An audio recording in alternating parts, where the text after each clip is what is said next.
Hi, I'm Graciana Sirigiri Rajender, and today I'll be talking about how GCMS is used in forensic science to analyze chemistry. So the principle behind GCMS is a combination of the principles that are behind gas chromatography and mass spectrometry. The principle behind gas chromatography basically says that you can take a compound, heat it, and turn it into a vapor. This will break down the compound into its main components. Now you pass it through the stationary phase, and how the compound and the molecule interacts with that stationary phase is very characteristic of what that compound or what that chemical is. The principle behind mass spectrometry is taking that sample, hitting it with electrons, and fragmenting the ions that are present in that sample. The way that those ions, those fragmented ions, behave inside of this chamber is also very characteristic of what the compound is and gives us the mass to charge ratio that tells us how much of that compound is also present. How these two things work together is the gas chromatography is basically breaking down the sample into its individual components, giving us a clue of what that sample is.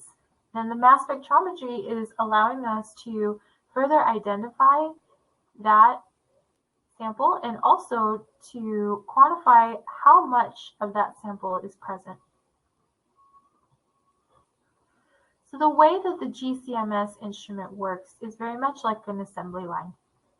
There is a port where you inject the sample. In chromatography, we always have a mobile phase and a stationary phase. So the mobile phase in this case is an inert carrier gas. That gas carries the sample into this chamber, which has the stationary phase. The column of a GCMS is usually either packed or coiled. It can be made of glass, stainless steel, nickel. In this case, I believe this one that I have in the slide is a stainless steel column. So along that coil is the stationary phase. So as this gas is carrying the sample through the column, the molecules are interacting with the stationary phase. So how they interact with that stationary phase, again, is going to tell us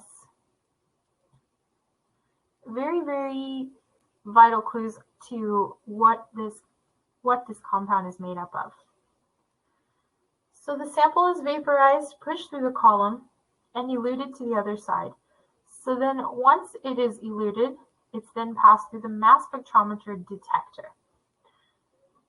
So that's where the sample is then hit with the electrons that cause the ion fragmentation.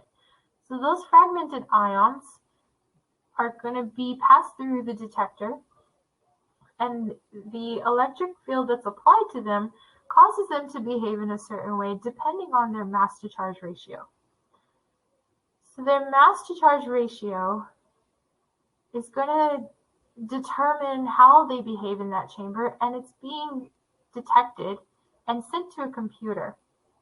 The computer is then generating a chromatogram, which is displaying a visual representation for how these molecules have behaved inside of this instrument. All the interaction that's gone on is coming out on this chromatogram. So there are many, many databases of most known compounds that have already been generated. So we can use this chromatogram to compare to those databases to determine not only what our compound is, but possibly how much, not possibly, definitely how much of that compound is present in our sample. GCMS has a lot of applications in the sciences. It can be used in environmental science to detect how much pollution is in the air, how much pollution is in water, in the source of water. It can tell what kind of pollutants are in the water, at what levels, and how we can use it. We can use it to do drug testing for athletes. We can use it in pharmaceutical applications to make sure that the medications or compounds that are being produced are the ones that are intended to be produced, that the impurities are being discarded, and we can run through the GCMS, the final product, to make sure that the compound that is being marketed is exactly what we want it to be and at the level that we want it to be. In forensic science particularly, we can use it to determine what substance is in a piece of evidence that is taken from a crime scene.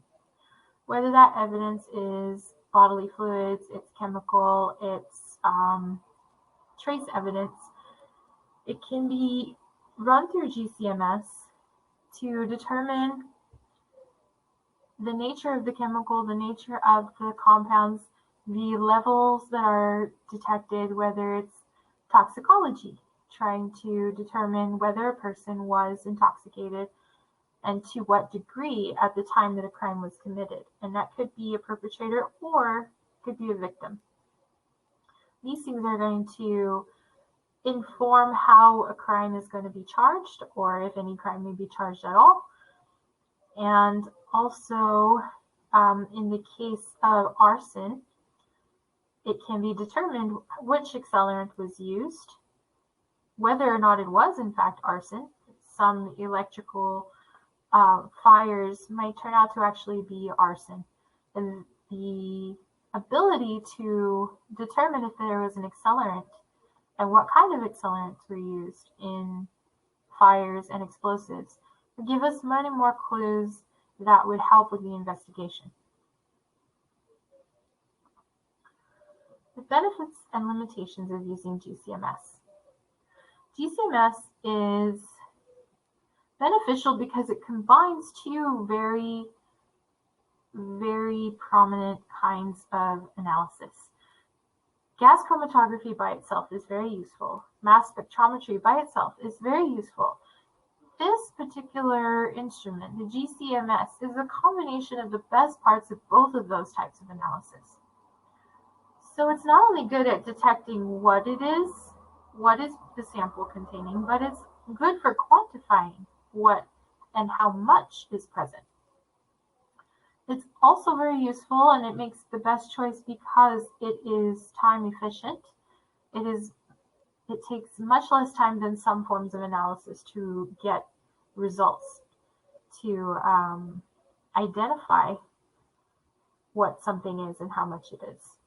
This is very important in a lot of applications, that the results don't take very long to obtain, and that we can go forward with more analysis based on that preliminary step.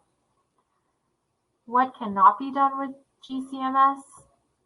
GCMS is not useful for compounds that are too polar. It's not useful for compounds that are too big in size. It is not useful in detecting drugs that do not volatilize. If it's not able to turn into a vapor, then we cannot run it through gas chromatography. So those are the limitations.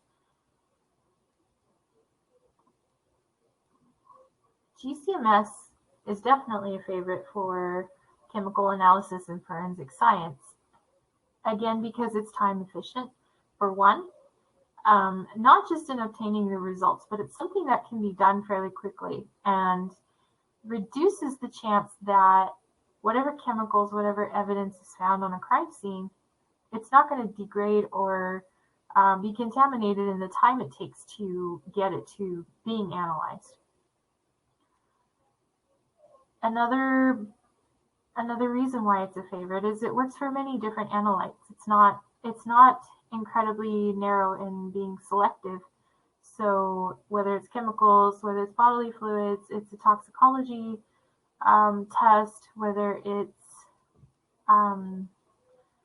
determining pollutants, determining the level of degradation of a food, or the presence of toxins in certain compounds. There's a wide variety of things that using GCMS is very, very favorable for. And the most important factor for choosing GCMS, especially in forensic science, is the level of confidence with which GCMS produces results. In forensic science, especially, the accuracy of the results is possibly life-changing in a certain sense for some people. This result is being informed to a legal decision as to whether a crime has been committed, what kind of charges would be filed, depending on what kind of chemicals were in a person's system or present at the time, or was it above a federal allowable level. So being able to obtain the most accurate results in the shortest amount of time with a great deal of confidence is essential to keeping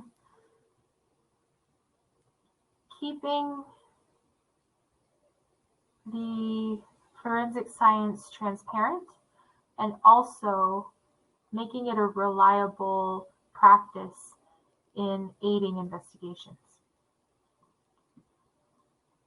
And that's it. Thank you.